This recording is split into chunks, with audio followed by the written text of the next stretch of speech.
আজকে আমরা স্টুডেন্টদেরকে দেখাবো। আমরা সাধারণত জানি যে life science, physical science practical করানো হয়, কিন্তু স্টুডেন্টদেরকে চাইলে হিস্ট্রি কিন্তু প্র্যাকটিক্যাল বোঝানো সম্ভব।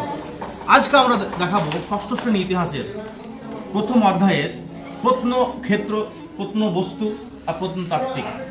মানে প্রাচীনকালে যখন মানুষের কাছে লিখিত এভিডেন্স ছিল না, তখন মানুষ কীভাবে, তখন মানে যারা ঐতিহাসিক, তারা হিস্ট্রি নিয়ে রিসার্চ করেছে বা করে, তারা কীভাবে ইতিহাসটা কনস্ট্রাক্ট করে, ইতিহাস তৈরি করে, সেটা স্টুডেন্টদেরকে একদম চ্যাপ্টার ভিত্তিক একদম তাদের পাঠ্য বই থেকে তিনটা কথা বোঝাবো। একটা হচ্ছে প্রত্নক্ষেত্র, একটা প্রত্নবস্তু, একটা প্রত্নতাত্ত্বিক। তো মাই ডিয়ার স্টুডেন্টস, তো দেখতে পাচ্ছ এখানে আমি একটা সার্কেল দিয়েছি, দেখতে পাচ্ছ? আচ্ছা, এবার এই জায়গাটাই খবর পেলো প্রত্নতাত্ত্বিক, মানে কোন একটা শ্রমিক এখানে কাজ করতেছিল, যে ফুটতে গিয়ে একটা মানুষের হাড্ডি পাওয়া গেছে, মানুষের হাড় পাওয়া গেছে, কঙ্কাল পাওয়া গেছে। এবার হই চলে গেল, পুলিশ এলো, কি ব্যাপার এত হাড় কেন? এবার দেখা গেল না, এটা অনেক পুরোনো দিনের হাড়। এবার যারা ঐতিহাসিক রয়েছে ওরা গবেষণা করতে লাগলো, এখানে মানুষ কেন মারা গেছিল, এত হাজার বছর আগে মানুষ কেন মরলো, এবার গবেষণা করতে লাগলো। এবার কিভাবে গবেষণা হয়? প্রথম আসবে, মনে করো আমি ঐতিহাসিক আসিফুল ইসলাম। আমি কে? আমি ঐতিহাসিক আসিফুল ইসলাম। আমি এলাম এসে দেখলাম, দেখি কেন মানুষ মারা গেছে, দেখি এগুলো হচ্ছে, এটা কি একটা মানুষের হাড়, এটা কি এটা মানুষের হাড়, এটা কি মানুষের হাড়। তো মানুষের হাড় হতে পারে, মানুষ যেমন কুকুর পোষে বাড়িতে, কুকুরের হাড় হতে পারে। কারণ একসঙ্গে মানুষ মারা গেছে, হাজার মানুষ কেন মরলো?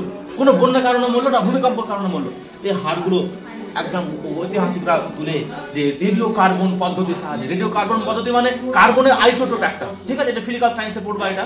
তো এর সাহায্যে কি প্রমাণ করা হয় যে কতদিন আগে মানুষটা মারা গেছে বা কত পুরনো এই জিনিসগুলো। তো এই হাড়গুলো নিয়ে এটাকে গবেষণা করা হয়, খুঁড়ে সব উদ্ধার করে গবেষণা করা হয়। এবার বলো, তোমরা এখানে তিনটা বিষয়বস্তু দেখতে পাচ্ছ। আমি যদি কোনো একটা গবেষণা করি জায়গায়, প্রথমে একটা জায়গা খুঁড়তে হবে। তো এই যে আমি জায়গাটা খুঁড়েছি, এই সার্কেলটা, এটা প্রত্নক্ষেত্র। ক্ষেত্র মানে জমিন, ক্ষেত্র মানে এলাকা। কি লেখা আছে প্রত্নক্ষেত্র? তো যে জায়গাটা আমি গবেষণা করছি এটা হয়ে প্রত্নক্ষেত্র। কি বলছে? প্রত্নক্ষেত্র মানে যে জায়গাটাতে আমি গবেষণা করব, এবং ওখান থেকে খুঁড়ে পাওয়া গেছে। এবার যেগুলো খুঁড়ে পাওয়া গেছে, এই দেখো, মানুষের হাড়, কুকুরের হাড়, তোমাদের বাড়ির বিড়ালের হাড়, তো যেগুলো আমরা খুঁড়ে পেয়েছি ওগুলোকে বলা হয় প্রত্নবস্তু। কি বলা হয়? তাহলে মাটি খুঁড়ে আমি যে জায়গাটাকে খুঁড়বো, সেই জায়গাটাকে প্রত্নক্ষেত্র বলা হবে।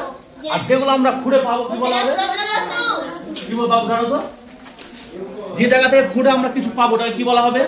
প্রত্নবস্তু বলা হবে। সঠিক উত্তর, প্রত্নবস্তু। আচ্ছা, যে কাজগুলো করলো, অবশ্য সেটা বড় ভালো হয়েছে তোমার। তো যে কাজগুলো করলো, মানে আমি করলাম, তো আমার নাম দিবে না? তো আমাকে বলা হয়, মানে যে কাজগুলো করে তাকে বলা হয় প্রত্নতাত্ত্বিক। সঠিক উত্তর। কি বলা হয়? প্রত্নতাত্ত্বিক। আচ্ছা, তোমরা ইংলিশ ভালোবাসো? তো ইংলিশের নাম জানতে চাও না? তো প্রত্নক্ষেত্রকে ইংরেজিতে বলা হয় আর্কিওলজিক্যাল ফিল্ড, আর্কিওলজিক্যাল সাইট বলা হয়। আর প্রত্নবস্তুকে বলা হয় আর্কিওলজিক্যাল এভিডেন্স। কি বলা হয়? এভিডেন্স। আর সবথেকে ইম্পর্টেন্ট প্রত্নতাত্ত্বিক, মানে আমি প্রত্নতাত্ত্বিক, আমাকে বলা হবে আর্কিওলজিস্ট। কি বলা হবে? আর্কিওলজিস্ট। তো আজকের ক্লাসটা এখানেই তোমাদের দেখালাম প্রত্নক্ষেত্র কাকে বলে, প্রত্নবস্তু কাকে বলে, আর প্রত্নতাত্ত্বিক কাকে বলে। Is it clear? ওকে, আজকের ক্লাসটা এখানে শেষ। ওকে।